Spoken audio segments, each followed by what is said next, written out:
Israel is not as popular in the United States today as it was 5 years ago, 10 years ago, especially among young people, including in Pennsylvania. Do you think U.S. policy towards Israel needs to change, and if so, how? Well, it's clear it needs to change, and I think it needs to change in a way that benefits America's national security interests first and foremost. I think one of the first things that needs to change is the MOU that relates to arms sales. I think Prime Minister Netanyahu said recently they want to begin to wean off of American arms, and I think that is an important step. I think second, we need to make sure that the U.S. administration is pushing for a global peace in the region.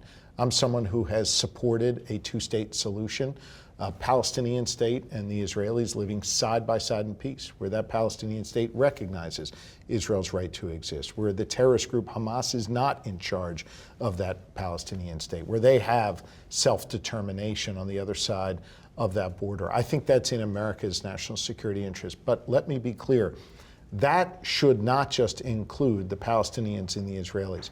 I think you need to have a global, if you will, peace in the Middle East with the 20-plus Arab nations joining into, if you will, a broader Abraham Accords or whatever that would be called. It is important to create stability in that region for U.S. interests, and that would be my hope, that we could have an administration in Washington that's focused on that. There was a broad agreement with the United States and most everyone in the region in terms of a phase one of a peace deal. You even got a Security Council resolution in favor of that.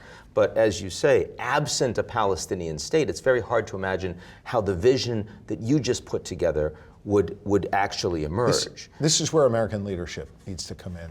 A lot of folks, I say this respectfully, have said, well, is that really reasonable? Is that really a possibility, I should say, in this political climate? It must be.